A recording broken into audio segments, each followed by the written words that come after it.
Hey there Looma, it's Denise from LoomaHat.com, and in this video I'm going to show you how to knit the diamond lace loop shawl. And just like all my patterns, the written pattern is available at LoomaHat.store. This is a pretty simple pattern to knit, but I do want to give you a heads up that the color work that you see was created by the variegated yarn I used and not any technique that you'll find in this pattern. Alright, let's start with that supply list. You're going to need a large gauge loom, any shape, with at least 39 pegs, 470 yards of worsted weight yarn, a hook, scissors, needle, and optional stitch marker. Without any further ado, let's get started. We're going to drawstring cast on 39 pegs using a single strand of worsted weight yarn. I'm going to attach my yarn using a simple knot. You can use a slip knot if you're more comfortable. And then we're going to take that working yarn behind peg 1 and then bring it forward and lay it over peg 2, go behind 3, bring it in front of 4, and then you're going to continue that zigzag motion all until you've reached all 39 pegs. So continue in and out, in and out. You'll notice that I have stitch markers throughout this knitting loom, but you don't need those stitch markers. I had a different pattern in mind for the lace, and that's why I had those stitch markers there. But really I only suggest a stitch marker for that first peg so that you stay on track. All right, like I said, you're going to go all the way to at the last peg, and then you're going to turn around because you're knitting flat, and you're going to lay the working yarn over a few of the pegs, and then you're going to knit off every peg that has 2 loops, one on the top and one on the bottom. Take that bottom loop over the top and you're going to knit off, and you'll notice that the pegs that you're knitting off are just every other peg. So every other peg, you're going to take that bottom loop over the top and knit off. And then you're going to grab the working yarn and you're going to lay it over a few more pegs. You're going to continue to do this until you knit off all of the pegs within those 39 pegs that have 2 loops, one on the bottom and one on the top. When you reach peg 1, you're going to notice that it does not have a loop on the bottom, correct? So at that point you're done with your cast on and you're ready for row 1, where you're going to skip that first peg and then knit the next 38. So only on row 1, because you don't have a bottom and top loop, you're going to take that working yarn, wrap around peg 1, bring it to the front, lay it over peg 2, and then take that bottom loop over the top and knit off. From this point on, you're going to either U-wrap or flat knit the rest of your pegs. Personally, I have a tendency to use the flat version of the knit stitch, where I just lay the yarn over the existing loop, take the bottom loop over the top and knit off. When I'm going in this direction, you'll see that when I turn around to come in the opposite direction, you'll see that I use the U-wrap. Either one is going to work fine. Don't overthink this, okay? You have to finish knitting this row. Once you're finished with row 1, from this point on, you will not skip any more pegs. You're just going to take the working yarn, turn around, and from rows 2 through 90, you're going to knit all 39 pegs. And remember what I said, personally in this direction I tend to use the U-wrap version of the knit stitch, where you half wrap the peg, take the bottom over the top and knit off. I use them interchangeably because for me, with my tension, they look exactly the same. The U-wrap is a little looser, but they're basically the same. Now after a few rows, don't forget to take the knot off the anchor peg. It's not a good idea to leave it there for the rest of the project. It's going to mess it up. So after 2 or 3 rows, take the knot off the anchor peg and then just keep knitting. Remember, you're knitting flat, back and forth until you've reached 90. You're knitting all 39 pegs with the U or flat version of the knit stitch. Once you're done knitting your 90 rows, which is this section here, now you're ready to get to the lace part of the project. And that is made up of four rows, the first one being a E-wrap of 39 pegs. So that's row 91. And to E-wrap, you're basically just going to wrap each peg. So you can wrap from the front or from the back, doesn't matter. Just wrap your pegs, all 39 of them. So you can either wrap a few and then knit off, or personally, I like to just wrap all of them, so it's kind of a mindless thing. I just wrap until I get to the end of the row, which is back at peg 1, and then I knit off. And again, this lace stitch is made of 4 rows. This is the first of those 4 rows. So finish this row 91 by knitting off all of your pegs. So once you reach peg 39, you're going to then go back to peg 1 because that's where your working yarn is. And now I want you to focus big time. I'm going to call this diamond lace 38 pegs and then knit that last one. So I'm going to show you how this is done. This first set of 4, we're going to do them a little different than the rest of the pegs. So first, skip peg 1, go to peg 2 and half wrap, come back and wrap peg 1, and this does like a shapes like a figure 8 with your yarn. Knit off those 2 pegs. So remember, this is row 2. It's gonna 92. It's gonna be done a little different. So you're first gonna figure 8 pegs 2 and 1, and then your working yarn is now on peg 1. You're gonna skip the next 2 pegs, peg 2 and 3, and you're gonna go to peg 4, and you're gonna wrap 4 and 3 in a figure 8 form, and then knit those 2 off. Now you have a new set of 4 pegs. This has always worked within 4 pegs. So your new peg 1, you're going to skip 2 and 3 and go to peg 4 and wrap 4 and 3 in a figure 8 form, and then knit those 2 pegs, knit them off. There's 3 and there's 4, and now you have a new set of 4. From this point on, this is all you're going to do.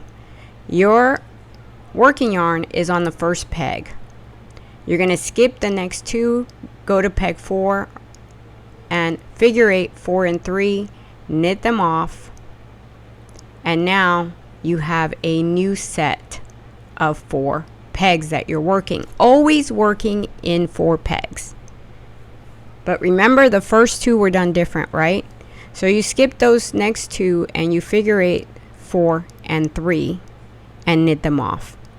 So this again is row 92, which is the second row of the 4-row stitch pattern that you're going to keep repeating what you're doing with these 4 pegs, right? Here we go again. I'm showing you one last time. When you do this last set of 4, you know you're on the last ones because now you have a set of 3. And the way you're going to do these 3 is that you're going to figure 8, peg 39 and 38, and knit off, and that's going to leave you one single little peg by itself. And what you're going to do is you're going to knit that one. I did a flat stitch. You can do a U-wrap, you can do whatever you want. It probably works better with E. And then you're ready for row 93, which again, you're knitting fat, so you're going in the opposite direction. And again, you're going to wrap all of your pegs however you want to do that. I wrap them all first, and then I go back and knit off, but you can do a few and knit off and do a few and knit off. Just got to wrap each one. They all need an E-wrap knit stitch. So here I am. I'm going to go ahead and knit my stitches. That's row 93. That's the third row in this lacy stitch pattern, which is called diamond lace. And then for 94, you're going to first knit that first stitch. You're going to diamond lace the next 37 and then knit the last one. So again, we're working 4 stitches at a time, right? But first, because we want to offset that diamond lace, first we're going to knit that first stitch, and then we're going to start that pattern again. You're going to figure 8 like you did before. This time it's peg 3 and 2, and now you have a new set of 4 pegs that you're working with. So you're going to skip those 2 pegs and you're going to wrap pegs 4 and 3 in a figure 8 and knit them off like you've been doing. And again, ta-da, you have a new set of 4 pegs where you're going to go through the same exact process. So you guys are expert by now, but I'm going to go through it again. You're going to skip 2, wrap 4 and 3, knit off, and you have a whole new set where you're going to do that process again. You're going to continue to do this all the way to the end, where you will have the last 4 pegs to do the same process. Skip 2, wrap 3 and 4. I'm sorry, 4 and 3 in that order, and then knit off. And that's going to leave you with one single little peg that you're going to wrap, to do an E-wrap and knit off. Now, I know that these 4 rows can be a little overwhelming, so I suggest buying the written pattern where I break this down word by word. You can get the written pattern along with all of my patterns at LoomaHat.store. Sign up for the newsletter so you can get good deals. And then we're ready for rows 95 through 156, where all you're going to do is repeat rows 91 through 94 38 more times. So for you that don't know how this looks, here you go. This is an example of 3 repeats. You need to do as many as necessary for your project. I did 38. If you follow the same number of repeats that I did, you will get a finished product that is 60 inches in length by 14 inches in width. I'm only 5 feet tall and I wanted mine to be long. If you want yours longer, add more repeats. You want yours shorter, reduce the number of repeats that you do. When you reach that last row, for me it was 157, you E-wrap 39 pegs. And you guys already know how to do this. You're going to wrap all your pegs until you reach that last row, and then you're going to go ahead and knit off your pegs. Right? No need to explain because you guys already know how to do this. Once you're done E-wrapping that last row, you're then ready to cast off, and we're going to do something a little different. It is a figure 8 basic bind off, and for this you're going to work 2 pegs at a time. Again, to do the figure 8, you're going to skip peg 1, go to 2, half wrap, go back to peg 1 and wrap. It becomes a figure 8 and you knit off both pegs 1 and 2. Now your working yarn on 2, you're going to take it off the loop and put it on peg 1 and then knit off, and then take the loop off of 1 and put it on peg 2. You now have a new set of 2 pegs that you're going to figure 8 bind off. So wrap 2, come back to 1 and wrap it, knit off those 2 pegs, and then you're going to take the loop off of peg 2, move it over to peg 1. It's now over peg 1. You're going to take that bottom loop over the top, knit off, take the loop off of 1, move it to 2. You've now bind off 2 pegs and you're ready for a new set. So wrap 2, come back, wrap 1, knit off, take the loop off of the second peg, bring it over to the first one, right over on top of it, and take the bottom loop over the top, knit off. Take the loop off of peg 1, bring it over to peg 2. You have a new set now, and you're going to do the same thing. Figure 8, bottom over the top on both, knit them off. Move loop from peg 2 over to peg 1. If this looks familiar, it is because it is the basic bind off. The only thing that has changed is that we are now using the figure 8 instead of wrapping and going through the whole motion of that basic bind off. I've modified it to fit this project because the figure 8 is looser, and to do both pegs loosens it up even more, and it worked best, I felt, for this Lacy project. And as you can see, it gives us a nice clean edge that will match the edges on the side, on the width of the project. So the beginning, so the sides will look like your end.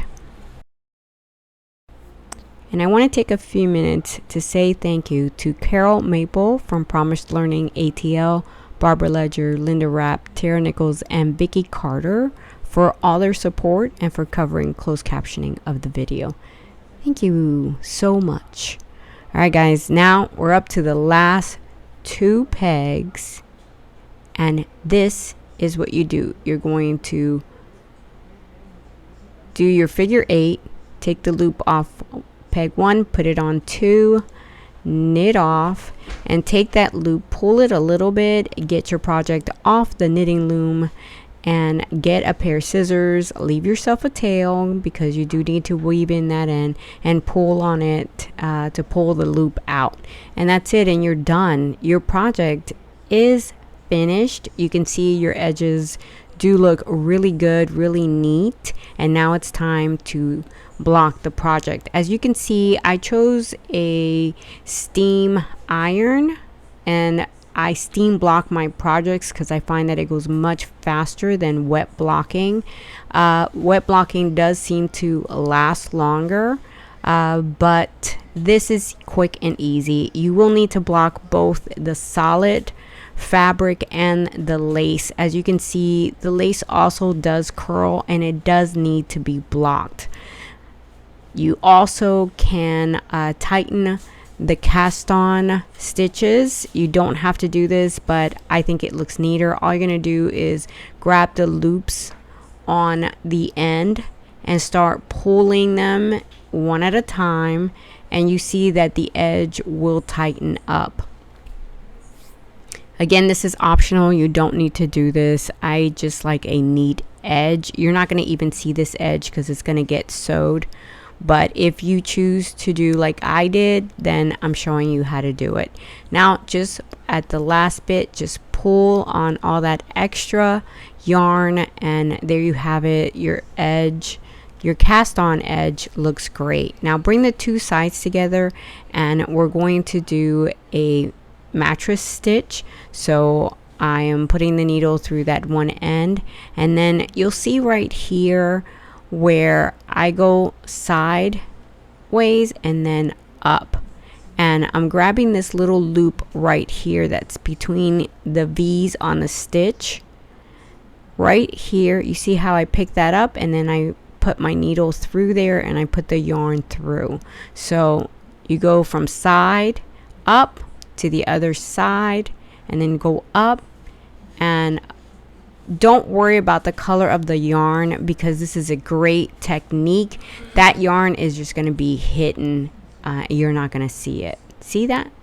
It's super awesome. This is the mattress stitch, and it's basically invisible. It works really well. Look at that.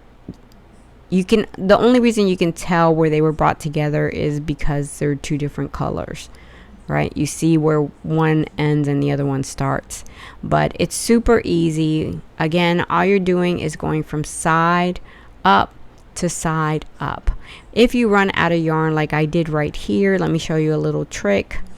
Go ahead and push your yarn inside the project, and then get your new piece and just wrap them and make a knot to secure that strand of yarn, and then give yourself enough of a tail so that you can finish your project. Do about at least 3 times that length, and then cut your yarn, put your needle back on, and continue sewing.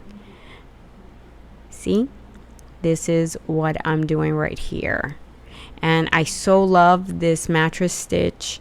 I use it a lot, and you should too. All right, once you're done, you see that mine was a little off, right? It's kind of a little cockeyed. Don't worry about it. Just take the needle and feed it through one side so that it's on the edge instead of in the middle, which is where it lands. See, mine don't match. I'm not even going to worry about it. Fold that so it creates that folded tube, and then make sure that you still have yarn, your yarn needle attached to the yarn. And now we're gonna do a whip stitch to fasten this part of the project to the lacy part. So you see that I am sewing through all of the fabric, right? Make sure that you cover both pieces. You're attaching them, as you can see, to the fabric. And then when you end, make sure that you secure everything really nicely and that you hide your yarn, but make a knot, because you don't want this to come apart. Then you could just cut it off and you're done. You see that your loop is finished, and now we're going to weave in whatever ends you had. I used 2 skeins, so when I brought one together, I did make a knot here, and I'm going to go ahead and hide that little bit of yarn. And I'm sorry that I didn't show this part. Just you can find a video on YouTube to show you how to attach a new skein to your project. It's super easy. You just make a knot with both the old and the new skein, and then I just feed it through a couple of loops, make a knot, and I'm going to cut off the excess yarn, and that's weaving in that end. I have another end when I finish from the cast off. I'm going to as well weave in that end to make sure everything looks neat and hidden away. I go down my project, and then I turn around and go back up to secure that yarn and make sure that when I wash my project, it doesn't fall apart. Then all you have to do, once you've hidden that leftover tail from your cast off, you just cut off the excess yarn and it will hide away in your project. See? And you're done. How about that? Now you have a super cool loop shawl, and let me show you real quick how to use it. So here is a standard way to wear it, but you take your end and you feed it through that loop, and now your shawl is secure. It's not going anywhere. How about that? All right guys, I hope you enjoyed the video, that you give me likes, and you'll come back and do another project with me. And here are some that you can consider. Until next time, bye.